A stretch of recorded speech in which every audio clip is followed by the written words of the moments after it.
ഇടപെട്ട മുഖങ്ങൾ, അവരുടെ സാന്നിധ്യം, അനുഗ്രഹം, സ്നേഹം, ഇതൊക്കെ വരുമ്പോൾ മനസ്സിൽ ഒരു വല്ലാത്ത നിറവ് അനുഭവപ്പെടുന്നു.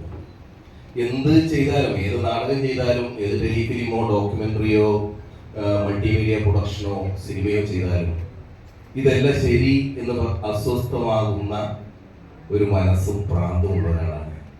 അതുകൊണ്ട് ഈ ചെയ്തതിനപ്പുറത്തൊക്കെ എന്തൊക്കെയോ സ്വപ്നങ്ങളുണ്ട്, ചെയ്യണമെന്ന് പ്രതീക്ഷിച്ച ഒരുപാട് കാര്യങ്ങൾ. ഭാരത് ഭവനിൽ 10 വർഷം ഇടതുപക്ഷ സർക്കാരിന്റെ ദൃഢ നിശ്ചയത്തോടുകൂടി, അത് എടുത്തു പറയേണ്ടതാണ്, സാംസ്കാരിക രംഗത്ത് അത്രത്തോളം പുതിയ പ്രബുദ്ധമായിട്ടുള്ള കാര്യങ്ങൾ ചെയ്യണം എന്ന നിശ്ചയത്തോടുകൂടി, നേരത്തെ വിനോദ് വൈശാഖി പ്രിയ സുഹൃത്ത് സഹോദരനായ അദ്ദേഹം പറഞ്ഞതുപോലെ അത്രത്തോളം ശക്തമായിട്ടുള്ള പ്രവർത്തനങ്ങൾ നടത്താൻ എനിക്ക് പ്രേരണയായത് ഇടതുപക്ഷ സർക്കാരാണ്. അത് മാത്രമല്ല, അതിൻ്റെ പിന്നിൽ ഉള്ള മിനിസ്റ്റേഴ്സാണ്, നമ്മുടെ പ്രിയപ്പെട്ട മുഖ്യമന്ത്രിയാണ്. അതിനൊക്കെ ഒപ്പം കേരളത്തിലെ കലാസമൂഹം ഒറ്റക്കെട്ടായി സഞ്ചരിച്ചു. ഒരു സമയത്ത് അമേച്ചൂർ നാടകങ്ങളൊക്കെ ആയിട്ട് ഈ സ്കൂൾ ഓഫ് ഡ്രാമയിലെ പഠനം കഴിഞ്ഞപ്പോൾ ഇങ്ങനെ ഓരോ സ്ഥലത്തേക്ക് പോകുമായിരുന്നു. സാഹിത്യ കൃതികളെ എങ്ങനെ വിഷ്വലൈസ് ചെയ്യാമെന്നുള്ളതായിരുന്നു എൻ്റെ ഒരു വലിയ പാഷൻ. അപ്പം അതുമായിട്ട് ബന്ധപ്പെട്ട് അങ്ങനെ അലഞ്ഞു. ആ സമയത്തൊക്കെ ഉണ്ടായ സൗഹൃദങ്ങൾ, പിന്നീട് ഉത്സവം എന്ന് പറയുന്ന പ്രോഗ്രാം കേരളത്തിൽ നടക്കുന്ന സമയത്ത് ടൂറിസം ഡിപ്പാർട്ട്മെന്റ് ആണ് നടന്നത്. കോടിയേരി ബാലകൃഷ്ണ സഖാവ് ഈ നമ്മുടെ ടൂറിസം മിനിസ്റ്റർ ആയ സമയത്താണ് തുടങ്ങുന്നത്. പിന്നീട് കോൺഗ്രസ് മിനിസ്റ്റർ വന്നപ്പോഴും എപ്പോഴും മുടങ്ങാതെ അതിന്റെ ഷോ ഡയറക്ടർ എന്ന രീതിയിൽ പ്രവർത്തിച്ച ഒരാളാണ് ഞാൻ. അപ്പോൾ ഉണ്ടായ എനിക്കുള്ള വലിയ സന്തോഷം, അത് ഈ ഫോക്ക് ആർട്സും റിച്വൽ ആർട്ട് ഫോംസും ട്രൈബൽ ആർട്ട് ഫോംസും മറ്റെല്ലാ കലാരൂപങ്ങളും ക്ലാസിക്കൽ ആർട്ട് ഫോംസും ഒക്കെ ചേർത്ത് വെച്ചിട്ട് കേരളത്തിലെ 10,000-ഓളം കലാകാരന്മാരെ പ്രോത്സാഹിപ്പിക്കുന്ന പദ്ധതിയാണത്. അതിന്റെ ഉദ്ഘാടനം, സ്റ്റേറ്റ് തലത്തിലുള്ള ഉദ്ഘാടനം ചെയ്യുമ്പോൾ 18ഓളം വേദികൾ, അത് ബേക്കൽ ഫോർട്ടിലാണ് ആദ്യം ചെയ്തത്. അപ്പം ഏറുമാടവും ബേക്കൽ ഫോർട്ടിന്റെ പല ഏരിയകളും ഒക്കെ ചെയ്ത് ലൈറ്റപ്പ് ചെയ്ത് ഞാൻ പഠിച്ച ലോകനാടക വേദിയിൽ നിന്ന് ആർജിച്ച അറിവുകളെ, അതിന് എൻ്റെ ഗുരുനാഥന്മാരോട് നന്ദി പറയേണ്ടതുണ്ട്. ശരിക്കും പയ്യന്നൂർ എന്ന് പറയുന്ന സ്ഥലത്ത് ജനിച്ച ഒരാളായതുകൊണ്ട് എൻ്റെ അച്ഛൻ്റെ അമ്മാവൻ ഗുരു ചന്തുപണിക്കരാണ്. അദ്ദേഹം വടക്കൻ കഥകളി ചിട്ടയുടെ ആചാര്യനാണ്. ഒരുപക്ഷെ അങ്ങനെ ജനിതകമായിട്ടുള്ള ഒരു ഈ കലയോടുള്ള പാഷൻ ഉണ്ടായിരിക്കും. അച്ഛൻ പട്ടാളക്കാരനാണ്. അതുകൊണ്ട് തന്നെ ഒരുപക്ഷെ ചെയ്യുന്ന കാര്യങ്ങൾ ഏറ്റവും ആത്മാർത്ഥമായിട്ട് ഉറച്ച വിശ്വാസത്തോടു കൂടി ചെയ്യുക എന്ന് പറയുന്ന ഒരു കാര്യം. പിന്നെ പയ്യന്നൂര് തെയ്യത്തിന്റെ മണ്ണാണ്, ഒരു ഗ്രാമപ്രദേശമാണ്. അവിടുന്നുള്ള ഒരു കരുത്ത്, പയ്യന്നൂർ കോളേജിൽ BA മലയാളം പഠിച്ചിട്ടാണ് പിന്നെ ഇവിടെ നമ്മുടെ സ്കൂൾ ഓഫ് ഡ്രാമയിലേക്ക് വരുന്നത്. അവിടെ doctor Vayala Vasavan Pillai, Ramachandra Mokeri, doctor AK Nambiar മാഷ്, വിദേശത്ത് നിന്ന് വരുന്ന ഒരുപാട് വലിയ പ്രതിഭകളുടെ ക്ലാസ്സുകളിലൊക്കെ പങ്കെടുക്കാൻ പറ്റിയതാണ് എൻ്റെ ഇന്ധനം എന്ന് പറയുന്നത്. തൃശ്ശൂരിൽ നിന്നാണ് എനിക്ക് ഏറ്റവും കൂടുതൽ പ്രോത്സാഹനം ഒരു പക്ഷേ കിട്ടിയത്. അവിടെ ഉണ്ടാകുമ്പോഴാണ് MT വാസുദേവനാരുടെ ഇരുട്ടിൻ്റെ ആത്മാവ് ചെയ്യുകയും MT സാർ അത് കാണുകയും അദ്ദേഹത്തിന് ജ്ഞാനപീഠ പുരസ്കാരം കിട്ടിയപ്പോൾ എല്ലായിടത്തും അത് അവതരിപ്പിക്കാൻ അദ്ദേഹം തന്നെ പറയുകയും MT സാറിൻ്റെ സ്നേഹവാത്സല്യം എന്നും ഉണ്ടായിരുന്നു. അതാണ് ഭീമം എന്ന് പറയുന്ന മമ്മൂട്ടിയെ വെച്ചിട്ട് 2ാം ഊഴം മനോരമയ്ക്ക് വേണ്ടി വിഷ്വലൈസ് ചെയ്തപ്പോൾ മമ്മൂക്ക അതിൽ ഭീമനും ഒക്കെ ആയിട്ട് അഭിനയിച്ചു. കലാമണ്ഡലത്തിലെയും അതുപോലെ തന്നെ സ്കൂൾ ഓഫ് ഡ്രാമയിലെയും ഒക്കെ വിദ്യാർത്ഥികൾ അതിൽ പങ്കെടുത്തു. ഞാൻ പറയുന്നത് ഇങ്ങനെ വന്ന ഒരു വഴിയുണ്ട്. എവിടെയോ കല എന്നെ എവിടേക്കോ ഇങ്ങനെ സാന്ത്വനിപ്പിച്ച് അതിനോടുള്ള എൻ്റെ പാഷനൊപ്പം നിന്ന് പോയിട്ടുണ്ട്. ഭാരത് ഭവനിൽ വന്നപ്പോഴും അങ്ങനെയാണ്. ഭാരത് ഭവന്റെ ജീവനക്കാർ മറ്റെല്ലാ സ്ഥാപനത്തിലുള്ളവരും രാവിലെ വന്ന് വൈകുന്നേരം പോകുന്നവരാണ്. പലപ്പോഴും ഒഴിവ് സമയത്ത് ഞാൻ വരുമ്പോഴും മറ്റ് ഒഴിവ് ദിനങ്ങളിൽ അതുപോലെ തന്നെ ഈ എല്ലാ ദിവസങ്ങളിലും രാപ്പകൽ ഇവിടെ അധ്വാനിച്ച ജീവനക്കാരുണ്ട്. നിർവാഹ സമിതി, റോബിൻ സേവ്യറെ പോലെ പ്രിയപ്പെട്ട നിർവാഹ സമിതി അംഗങ്ങൾ, മധു കൊട്ടാരത്തിൽ, മധുവിൻ്റെ പേര് മറക്കാൻ പറ്റില്ല. അതുപോലെ തന്നെ ഒരുപാട് പേര് ഈ ഭാരത് ഭവന്റെ നിർവാഹ സമിതി അംഗങ്ങളായിട്ട് ഇതിനൊപ്പം നിന്ന് പ്രവർത്തിച്ചിട്ടുണ്ട്. പിന്നെ ഇവിടെ വളരെ കുറച്ച് സ്റ്റാഫേ ഉള്ളൂ, 2 പേരാണ് പെർമനന്റ് ആയിട്ടുള്ളത്. ബാക്കിയുള്ളവരൊക്കെ കോൺട്രാക്ട് ബേസിലൊക്കെ വരുന്നവരാണ്.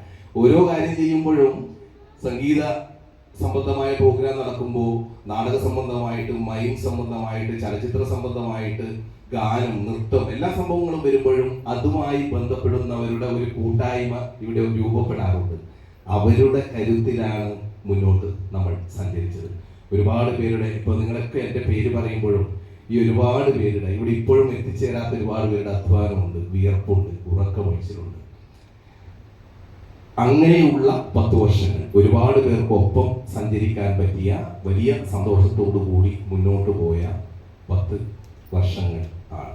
പൂർത്തിയാക്കാൻ ഇനിയും ഒരുപാട് സ്വപ്നങ്ങളുണ്ട്. ഭാരത് ഭവനിൽ എന്തെങ്കിലുമൊക്കെ പരമാവധി ചെയ്യണമെന്നുള്ള ഒരു ആവേശം ഉണ്ടായിരുന്നു. യേശുദാസ് ഡിജിറ്റൽ ലൈബ്രറി വിദേശത്തുള്ള രീതിയിൽ അതിനെ കൺസ്ട്രക്ട് ചെയ്തുകൊണ്ട് അവിടെ ഈ എഐയുടെയൊക്കെ എല്ലാ സംവിധാനങ്ങളും ഒക്കെ വെച്ചുകൊണ്ട് ദാസാറിന്റെ എല്ലാ കോൺട്രിബ്യൂഷനും അടയാളപ്പെടുത്തുന്ന രീതിയിൽ അവിടെ ഒരുക്കണം എന്നുള്ള ആഗ്രഹം ഉണ്ടായിരുന്നു. തോമസ് ഐസക് സാറിന്റെ സമയത്ത് അതിന് ഫണ്ട് അനുവദിച്ചു. പക്ഷേ ആ സമയത്താണ് പ്രളയം വന്നത്. അതുകൊണ്ട് അത് അങ്ങോട്ട് മുറിഞ്ഞു പോയി. അപ്പോൾ അത് വലിയ രീതിയിൽ അനൂപ് എന്ന് പറയുന്ന അദ്ദേഹം അകാലത്തിൽ വിട പറഞ്ഞു. വളരെ ബ്രില്യൻ്റ് ആയിട്ടുള്ള എഞ്ചിനീയർ. നമ്മൾ ഒന്നിച്ച് പല രാത്രികൾ ഇരുന്ന് ആലോചിച്ച് രൂപകൽപ്പന ചെയ്ത അതിൻ്റെ സ്കെച്ചും അതിൻ്റെ കൺസെപ്റ്റും ഭാരത് ഭവനിലുണ്ട്. അതുപോലെ തന്നെ മണ്ണരങ്ങിന് ട്രഡീഷണൽ ആയിട്ടുള്ള ഒരു റൂഫ്, ഒരു വെർട്ടിക്കൽ ആയിട്ടുള്ള അതിൻ്റെ ചുമരുകൾ, അത് ഇക്കോ ഫ്രണ്ട്ലി ആയിട്ടുള്ള ചുമരുകൾ, വെർട്ടിക്കൽ ഗാർഡൻ ഒക്കെ വെച്ചിട്ടുണ്ട്. നഗര കേന്ദ്രീകൃതമായ ഒരു ഇക്കോ തിയേറ്റർ കേരളത്തിൽ അങ്ങനെയൊന്നും ഇല്ല. ഇവിടെ വരുന്നവർക്ക് മേൽക്കൂര കൂടി ഉണ്ടെങ്കിൽ 500ഓളം പേർക്ക് ഇരിക്കാവുന്ന ഓഡിറ്റോറിയം എല്ലാ കലകൾക്കും ഉപകരിക്കപ്പെടും.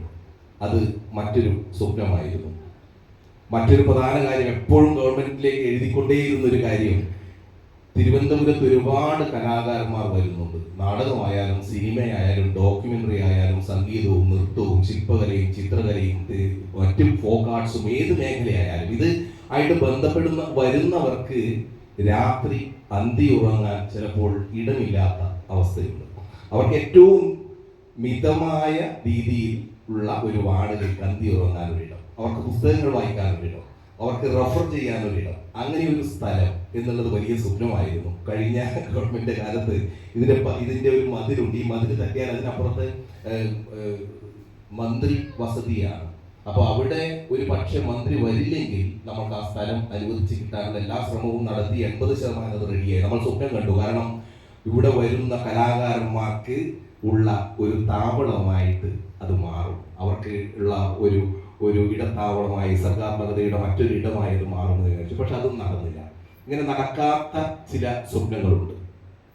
ഈ സ്വപ്നങ്ങൾ എനിക്ക് പിന്നാലെ വരുന്നവർ എന്തായാലും നടത്തും. കാരണം എൻ്റെ വിശ്വാസം, എനിക്ക് പിന്നാലെ വരുന്നയാൾ എന്നേക്കാൾ ഊർജ്ജസ്വലതയോടുകൂടി, പ്രസരിപ്പോടുകൂടി, ക്രിയേറ്റിവിറ്റിയോടുകൂടി കാര്യങ്ങളെ മുന്നോട്ട് കൊണ്ടുപോകുവാൻ കെൽപ്പുള്ളവനായിരിക്കും എന്നുള്ള ഉറച്ച വിശ്വാസം എനിക്കുണ്ട്. ഭാരത് ഭവനിൽ ഇനിയും തുടരുക എന്ന് പറയുന്നത് പ്രത്യയശാസ്ത്രപരമായിട്ട് എനിക്ക് അതിൽ നിന്നുള്ള ഞാൻ 10 വർഷമായി ഒരു സ്ഥലത്ത് തന്നെ മൊണോട്ടണസ് ആയിട്ട് നിന്ന് പോകുന്നതിന്റെ ഒരു ശീലം ഇല്ലാത്ത ഒരാളാണ് ഞാൻ. കൈരളി TV കഴിഞ്ഞു, മനോരമയിൽ വർക്ക് ചെയ്തു, റിപ്പോർട്ടർ TVയിലേക്ക് പോയി, സിനിമ ചെയ്തു, അതിനിടയിൽ നാടകം ചെയ്തു. ഇങ്ങനെ യാത്രകൾ ഇങ്ങനെ തുടർന്നു. പല രീതിയിലുള്ള കേരളത്തിന്റെ പല ഭാഗത്തുനിന്നുള്ളവരുടെ സ്നേഹപൂർവമായിട്ടുള്ള ക്ഷണങ്ങൾ ഉണ്ട്. പക്ഷേ ഗോപകുമാർ സാറൊക്കെ പറഞ്ഞതുപോലെ, ഇവിടെ പന്തളം ബാലചേട്ടൻ പറഞ്ഞതുപോലെ, ഓരോരുത്തരുടെയും വാക്കുകളിൽ, പ്രിയപ്പെട്ട ബൈജു ചന്ദ്രചേട്ടൻ പറഞ്ഞതുപോലെ, അഖിലാനന്ദൊക്കെ പറഞ്ഞതുപോലെ, ഓരോരുത്തരുടെയും വാക്കുകളിൽ സർഗാത്മകപരമായിട്ടുള്ള കാര്യങ്ങളിലൂടെ മുന്നോട്ട് പോകണം എന്നുള്ള സഹോദര നിർവിശേഷമായിട്ടുള്ള ഉപദേശങ്ങളുണ്ട്. അത് ഞാൻ ശിരസ വഹിക്കുന്നു. കാരണം ഞാൻ പഠിച്ചത് കലയാണ്. ഞാൻ അക്കാഡമിക്കലായിട്ട് പഠിച്ച്, നാടകം പഠിച്ച്, അതിൻ്റെ PG പഠിച്ച്, പിന്നെ PhD ഒക്കെ എടുക്കുമ്പോഴും പ്രാക്ടിക്കലായിട്ടും ഒക്കെ ചെയ്തത് കലയാണ്. ഞാൻ വന്നത് ദൃശ്യമാധ്യമ രംഗത്തായാലും ഇത്തരം കാര്യങ്ങൾ തന്നെയാണ് ചെയ്തത്. സിനിമയും അങ്ങനെ തന്നെ. മറ്റൊന്നും എനിക്കറിയില്ല. മറ്റു കാര്യങ്ങളിലൊക്കെ ഞാൻ വളരെ പിന്നിലായി പോകുന്ന ഒരാളാണ്. പക്ഷെ എൻ്റെ പാഷൻ പിടിച്ചുകൊണ്ട് മുന്നോട്ട് പോകാൻ കഴിയുന്നു എന്നുള്ളതാണ് എനിക്ക് ജീവിതത്തിലുള്ള വലിയ സന്തോഷം. അതുകൊണ്ട് തന്നെ നാടകം, സിനിമ, ഇതുപോലുള്ള വലിയ മൾട്ടിമീഡിയ പ്രൊഡക്ഷനുകൾ, ഇതൊക്കെയായിട്ട് നിങ്ങൾക്കിടയിൽ ഞാൻ ഉണ്ടാകും, നിങ്ങൾക്കൊപ്പം ഞാൻ ഉണ്ടാകും. നമുക്ക് ഒന്നിച്ച് മുന്നോട്ട് പോകാം. ഒരുപക്ഷെ ഇവിടെ പറഞ്ഞ ഏതോ ഒരാൾ പറഞ്ഞു, ചില ചട്ടക്കൂടിനകത്ത് നിന്ന് പുറത്ത് കിടക്കുന്നവന്റെ സ്വാതന്ത്ര്യം അത് വലിയ സ്വാതന്ത്ര്യമാണ്. ചില ചട്ടക്കൂടുകളിൽ, ഗവൺമെന്റ് ചട്ടക്കൂടുകളിലൊക്കെ നമ്മൾ നിൽക്കുമ്പോൾ ചില കാര്യങ്ങളൊക്കെ അങ്ങനെ നടന്നില്ലല്ലോ എന്നുള്ള വിഷമമുണ്ട്. പക്ഷെ അത് ഒരുപക്ഷെ പുറത്ത് ഇറങ്ങിയാൽ അത് നടക്കുമായിരിക്കും. അങ്ങനെയുള്ള വലിയ പ്രതീക്ഷ നിങ്ങൾ തന്ന, ഓരോരുത്തരും തന്ന വാക്കുകളിലൂടെ തന്ന വലിയ ഊർജമുണ്ട്. ഈ ഊർജം അനുഗ്രഹമായി, സ്നേഹമായി, സർഗാത്മകതയുടെ അണയാത്ത തീയായി എൻ്റെ ഉള്ളറകളിൽ ഉണ്ടാകട്ടെ എന്നാണ് എൻ്റെ വലിയ പ്രാർത്ഥന.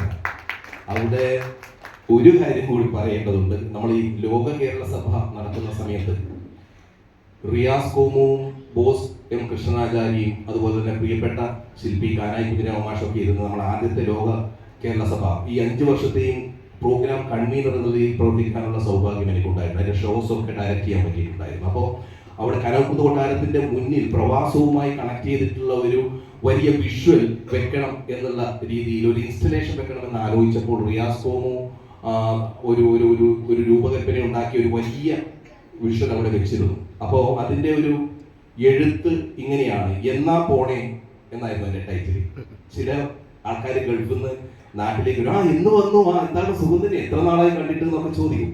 അത് കഴിഞ്ഞ് ഒരു 3 ദിവസം കഴിഞ്ഞ് ഇയാൾ ചായക്കടയിൽ പോകുമ്പോൾ എന്നാ പോണേ, പോയില്ലേ, എന്താണ് ജോലി ചെയ്ത് ചോദിക്കും. അതുപോലെ എനിക്ക് നിങ്ങളോട് ഒരു അപേക്ഷയുണ്ട്. ഞാൻ ഇവിടുന്ന് 3 ആഴ്ചയായി ഞാൻ റിസൈനിങ് ലെറ്റർ കൊടുത്തു. എനിക്ക് ഭാരത് ഭവന്റെ സേവനം മതിയാക്കി മറ്റൊരു രീതിയിലേക്ക് പ്രവർത്തിക്കാനാണ് താല്പര്യമെന്ന് പറഞ്ഞ് റിസൈനിങ് ലെറ്റർ കൊടുത്തു.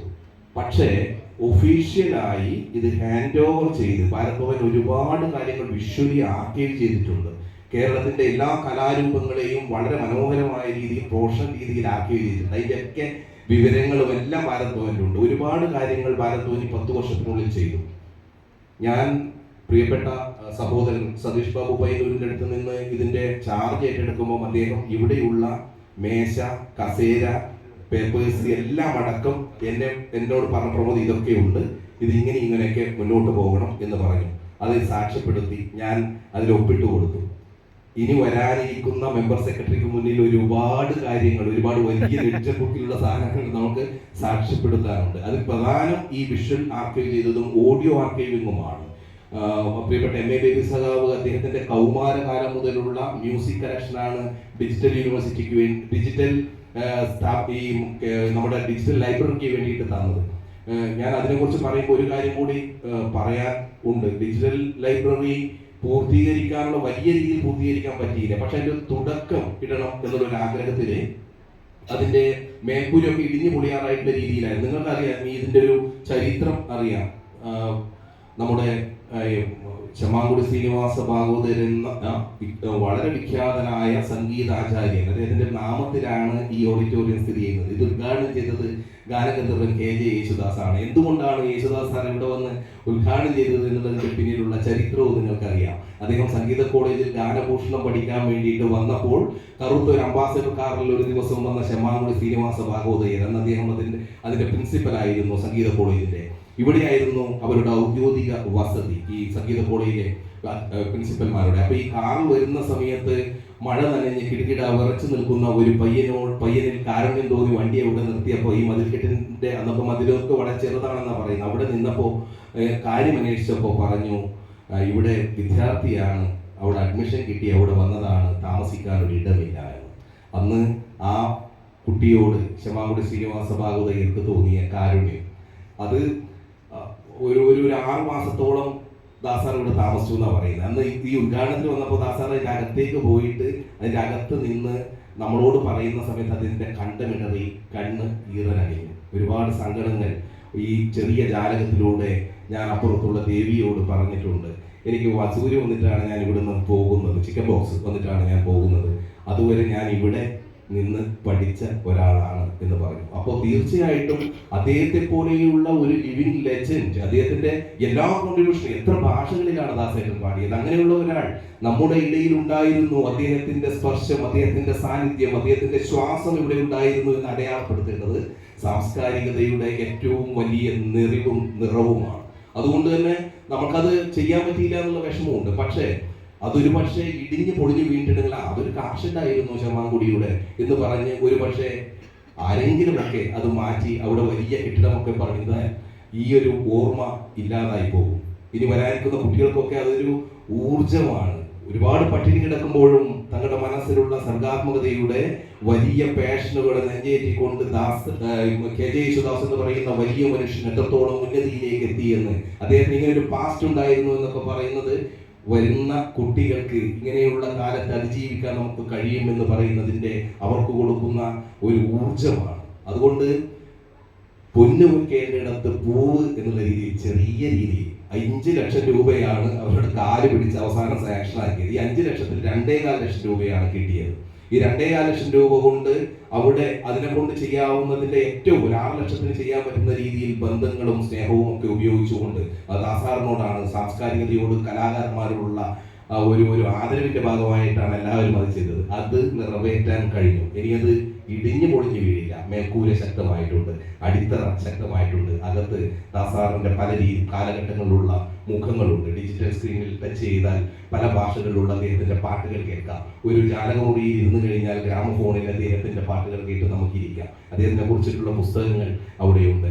മൊസാർട്ടിന്റെയും ബിതോവന്റെയും ഒക്കെ ബേബിസഖാവ് തന്നിട്ടുള്ള മ്യൂസിക് കളക്ഷൻ കൂടാതെ നമ്മൾ ശേഖരിച്ചത് കൂടി അവിടെയുണ്ട്. ആർക്ക് വേണമെങ്കിലും ഇവിടെ വന്ന് ഈ സംഗീതത്തിന്റെ ഈ ഒരു ചെറിയ ഒരുക്കങ്ങളാണ്, അത് ഉപയോഗപ്പെടുത്താം. പക്ഷേ ഇനി വരുന്നവർക്ക് അത് വലിയ ഉന്നതിയിലേക്ക് കൊണ്ടുപോകാം.